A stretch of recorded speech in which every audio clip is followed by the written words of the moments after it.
Hello everyone and welcome to The Loft. This is actually some dubbing in afterwards, makes things nice and easy.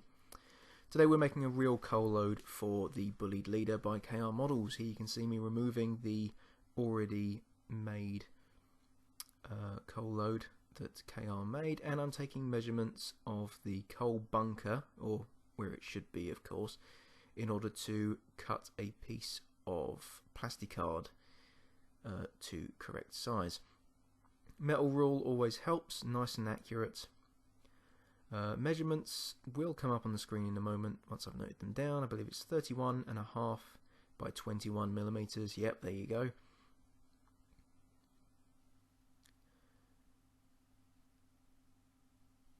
And now I proceed to cut this out with a nice sharp blade. The reason I'm doing this is, of course, KR's from the factory example is not exactly the best, and I thought I could do better. In the end, I think I could still do better, but it's definitely an improvement from the KR version.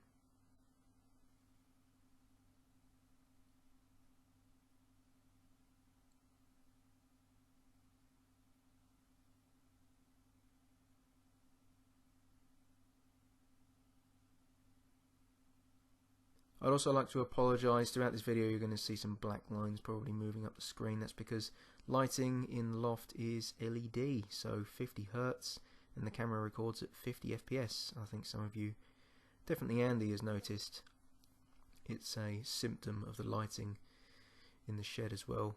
More a symptom of the 50 frames per second that my camera uses, although of course I have sped up this footage. And now a little bit of ASMR as we prime the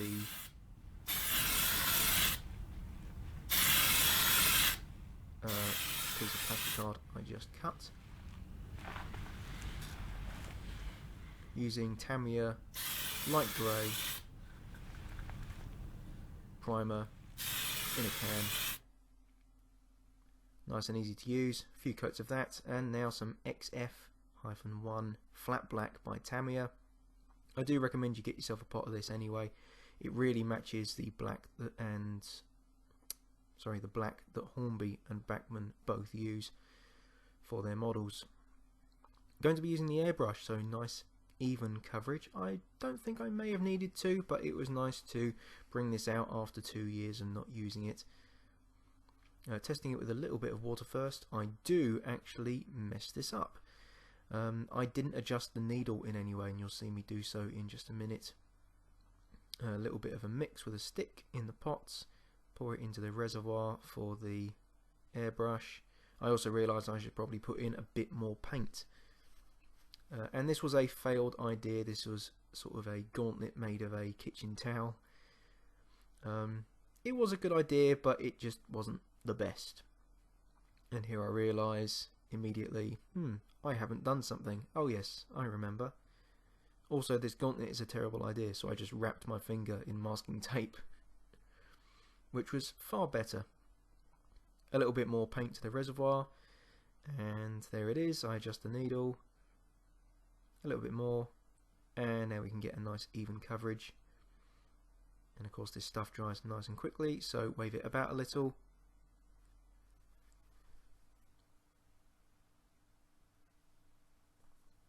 And in almost no time at all, it's done. I do believe in a moment I also spray around the edges just to make sure nothing from the actual plasticard or primer is going to show too much.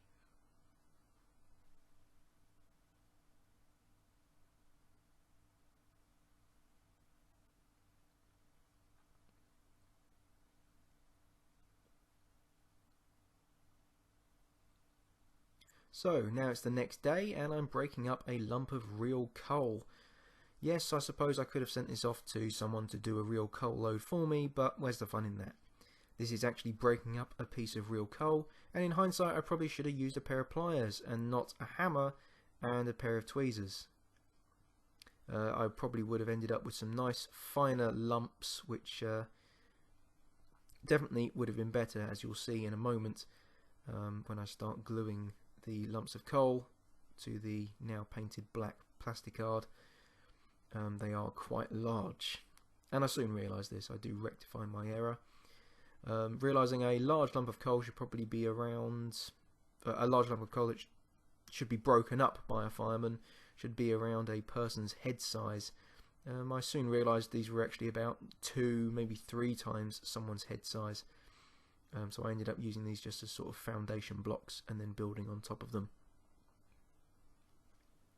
So this process was done over a few hours with a gap in the middle for dinner, of course. And all in all, it was actually quite satisfying, although it might seem quite tedious placing each of these pieces of coal by hand with tweezers and a bit of glue. It was, I wouldn't say therapeutic, but it was definitely satisfying to eventually see it come together. The larger lumps, of course, being the end the filler cap is, and the smaller lumps being put at the end where the fireman is, in the sort of not quite middle of the loco. Here's those lines again I was talking about, rolling up the screen.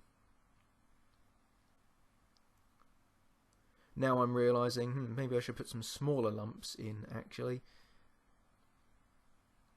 on top of these absolutely gigantic ones I've used as foundation blocks.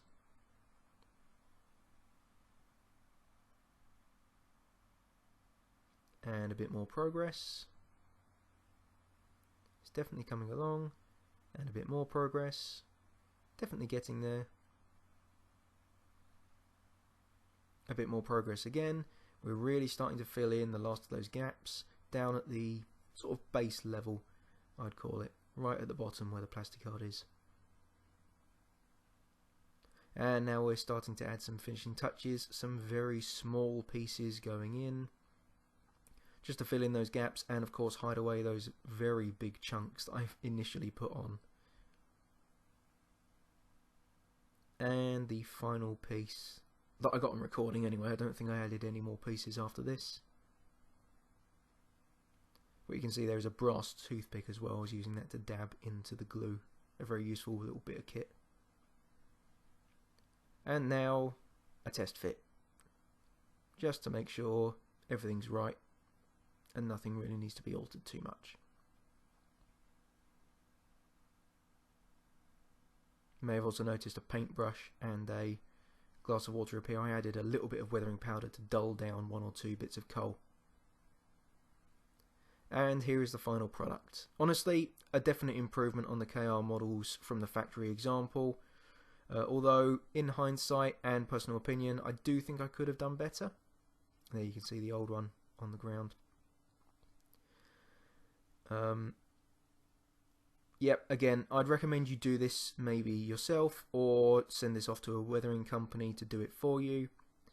Personally, I did enjoy the process and I probably would do it again. I don't know if I'd redo this one. I'm actually quite satisfied with it, but in hindsight, yeah, I would have used a pair of pliers in order to get some smaller lumps, maybe a little more realistic. So thank you for watching, and until the next time, goodbye.